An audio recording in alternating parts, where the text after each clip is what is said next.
Flashback. Je me tiens droite comme j'ai appris à le faire. Ce rendez-vous peut tout changer, mon avenir, l'avenir de ma famille. Il me regarde avec un petit air satisfait, comme si je lui appartenais déjà. Cet air m'agace, mais je lui rends son sourire. Lui aussi a besoin de moi. Cette affaire est à double échange. Je me marie avec lui. Ma famille lui apporte son soutien et lui ouvre les voies navigables à ma famille pour étendre son empire vignoble. Ce mariage ne me dérange pas. Ce n'est que d'apparence. De mon côté, je pourrais continuer à étudier sans que l'on me dérange. Je n'aurais qu'à apparaître à des dîners mondains à ses côtés. Rien d'infranchissable. Alors que j'allais faire un trait d'humour, l'atmosphère change. L'air devient tendu. Son regard change, je ne comprends pas. Ce qui se passe jusqu'à ce qu'il se fasse un mouvement de main et qu'il fasse entrer un homme défiguré par les coups. Cet homme, c'est mon père. Alors que je le reconnais avec horreur, je me lève, renverse la table, puis cours m'accroupir au chevet de mon père. Armand me fait comprendre que j'ai intérêt à bien me tenir si je ne veux pas finir comme lui. Dans une totale incompréhension, j'arrive à balbutier quelques mots, demandant « Pourquoi ?» Il rit. Comme si j'allais m'acoquiner à des marchands de vin et laisser profiter de mon pouvoir. Je comprends.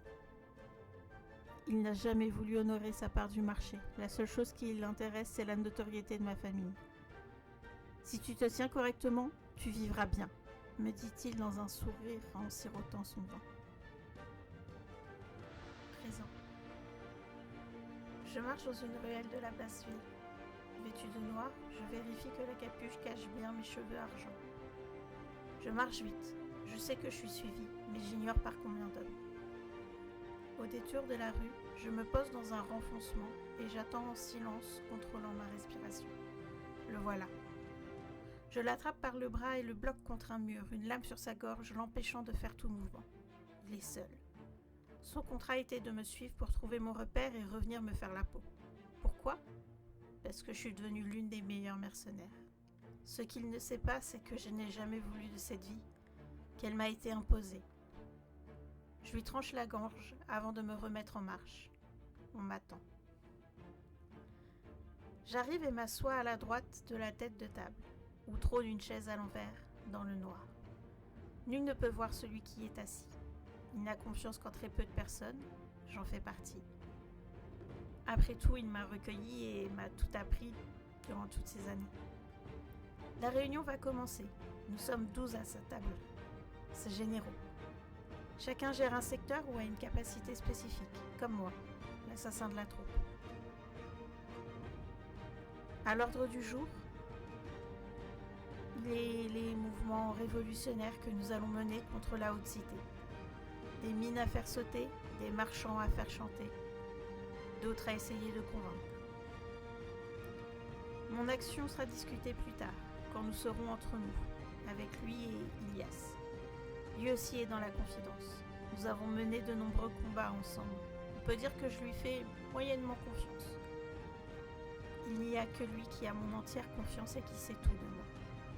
Il n'y a que lui qui sache que je me suis enfuie de ma prison dorée après avoir découvert que mon mari ait fait assassiner mes parents.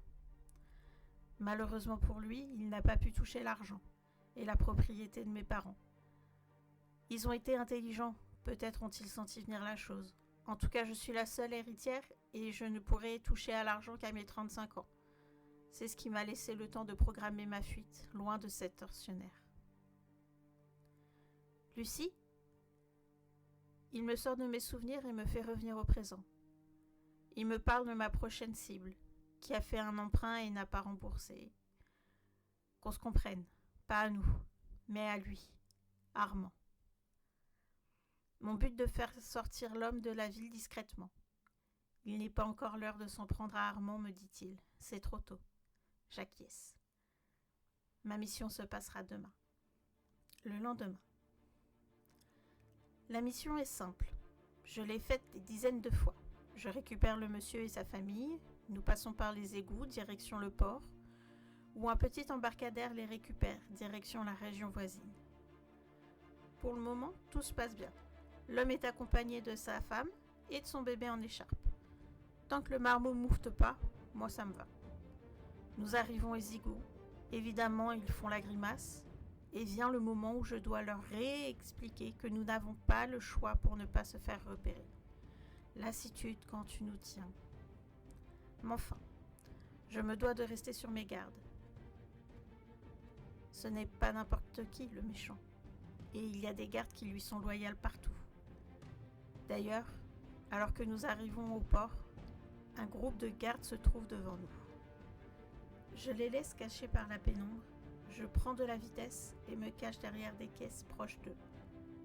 Et j'écoute attentivement. Ils sont à la botte d'Armand. Je vais me faire un plaisir de leur donner quelques coups bien sentis. Je compte, ils sont 3.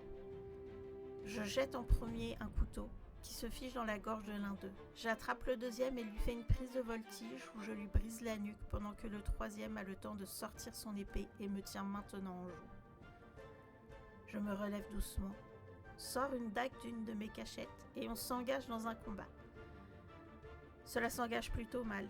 Il a plus d'allonge que moi et sa carrure lui donne plus de force lors des impacts. Il me blesse au bras. Sous le coup, j'en perds moins que ma dague.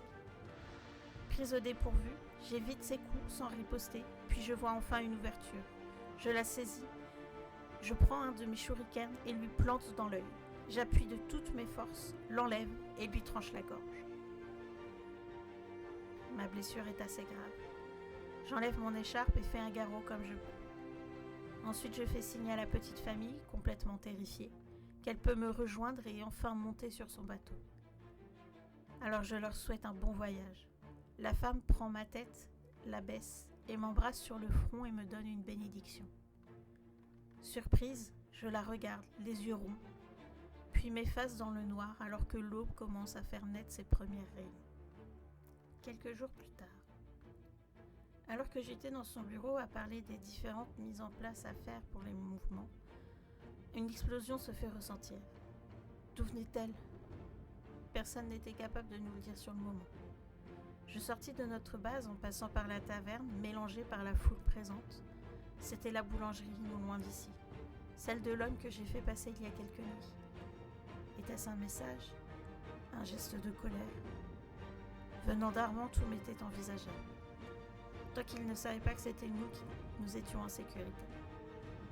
Je refais le fil de mes pensées. Je n'ai vu personne. Les gardes sont bien morts. Pas de témoins. Je me précipite à la boulangerie pour aider à éteindre le feu en veillant à ce que mes cheveux soient bien cachés. Ils sont trop voyants.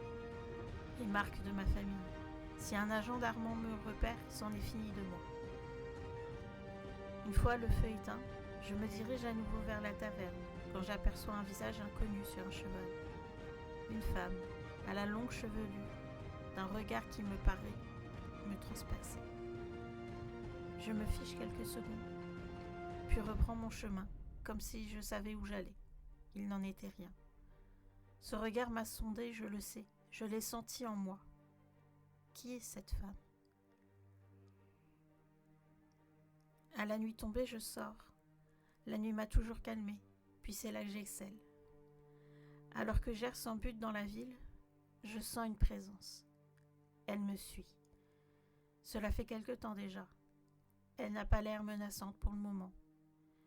J'accélère le pas puis me hisse à bout de bras sur la fente d'une fenêtre lors d'une rue adjacente et monte sur le toit pour observer. C'est elle. Elle est là dans son armure. Au milieu de la rue, à me chercher du regard. Mais même si elle lève la tête, elle ne me verra pas. Je suis trop bien cachée dans le renfoncement. Cette fois, je prends le temps de mieux l'observer. Elle semble être noble au vu de son allure et de sa tenue. Je ne suis pas sûre qu'elle soit garde de par sa stature. Puis, un garde ne ferait jamais ça. Je décide de la suivre, de toit en toit.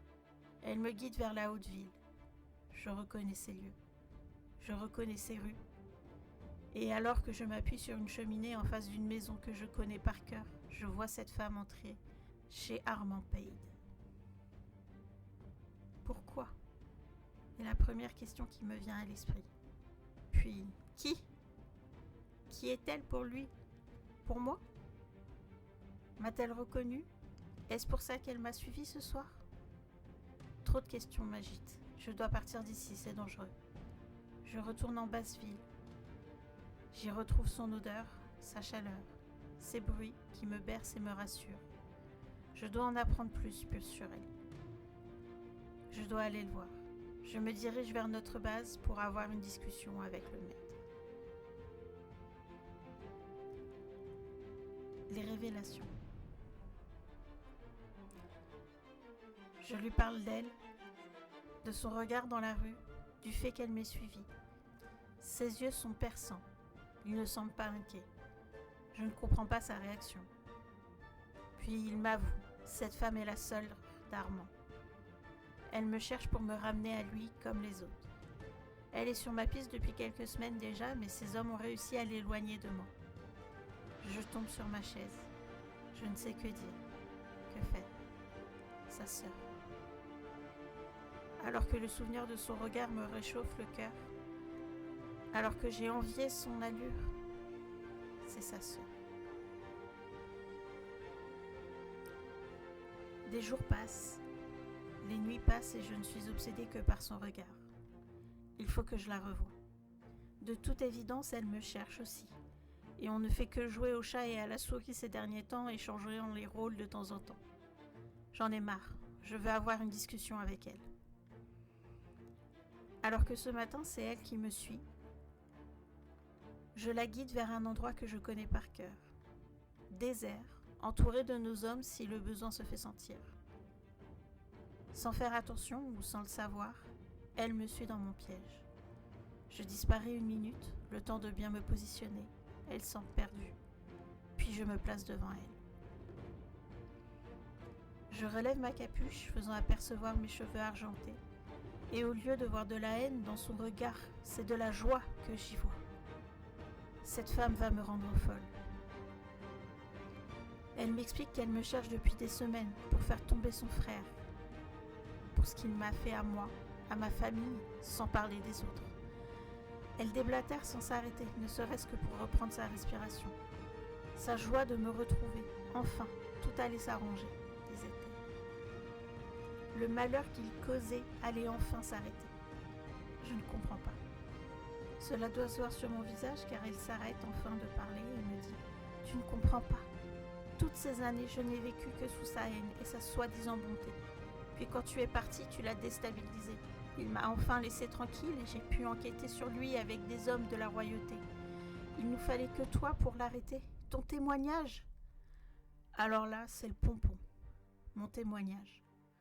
Voilà des années que je l'évite et je devais juste me rendre à la garde royale pour déposer mon témoignage.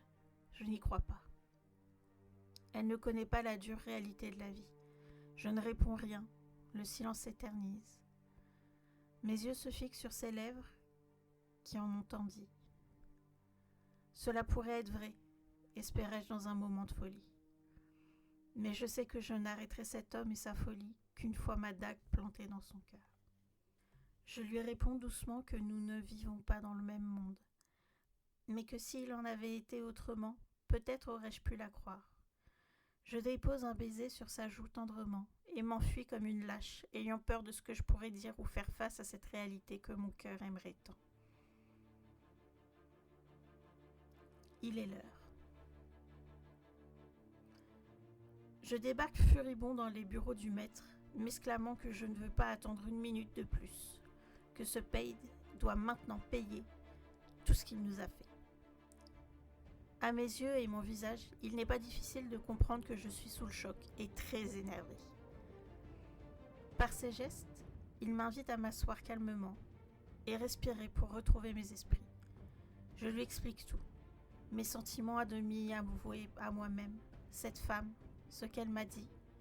Il comprend. Il ne dit rien et pourtant il comprend. Je le vois, je le ressens. Puis nous discutons longuement. Il arrive à me faire prendre du recul sur la situation. Le temps n'est pas encore venu, me dit-il. Mais prends ton mal en patience, cela ne saurait tarder. Et ta douce pourra vivre heureuse.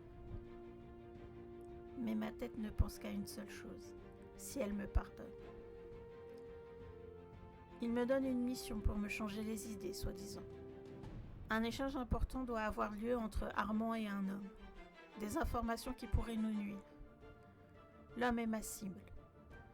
Il me laisse choisir comment et quand le faire.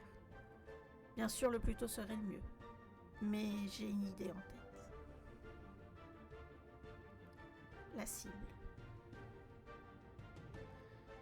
L'échange doit avoir lieu dans 2 soirs, dans leur calèche, alors qu'ils se rendent à un bal masqué. C'est trop beau pour être vrai. J'ai pour ordre de ne pas toucher à Armand, alors je ne le ferai pas. Cela risquerait de mettre toute l'organisation à mal. Le soir venu, je me rends dans mon ancienne demeure que j'ai gardée, en faisant bien attention de ne pas être suivi. C'est que les gens de l'organisation ne savent pas d'où je viens. Je trouve une robe tout à fait correcte pour aller à un bal masqué, bien qu'elle soit passée de mode. Je mets un masque et une perruque pour qu'on ne me reconnaisse pas, puis appelle une calèche. Celle-ci vient me chercher, je glisse quelques pièces d'or dans les mains de l'homme qui m'aide à monter. Direction la soirée. J'ai fait surveiller l'homme et fait en sorte que sa calèche ait un petit accident, ce qui l'obligera à prendre la rue dans laquelle je vais passer. À sa hauteur, je l'invite à entrer dans mon carrosse. Il serait tant dommage d'abîmer ses habits. Il monte sans prendre vraiment le temps de faire attention. Nous parlons comme si nous nous connaissons, les masques aidants. Ses gardes suivent le mouvement. Alors que vient le moment où la transaction doit avoir lieu, je veille bien à ce que nos 2 calèches s'arrêtent en face, l'une de l'autre. Ainsi Armand ne peut me voir. Alors que ma cible se tend pour descendre, je lui demande si je peux l'embrasser pour fêter la soirée. Monsieur n'est pas contre. Il en profite même pour essayer de me peloter. Il sort en titubant, quelque peu, et alors qu'il essaie de monter dans le carrosse d'Armand, il s'effondre. Les gardes en alerte se précipitent sur lui, ce qui me permet de sortir de mon carrosse, d'enlever la robe d'une fente de dague et de la jeter. Je ne peux m'empêcher par contre de passer par la fenêtre du carrosse de l'autre côté des gardes. J'appe le regard d'Armand et lui envoie un baiser en enlevant mon masque. Je sais que c'est dangereux et puéril, mais il l'avait cherché. Alors que ces hommes commencent à me chercher, je suis déjà loin grâce aux échos. Si cela t'a plu, n'hésite pas, abonne-toi et mets un pouce bleu pour suivre les aventures. Salut!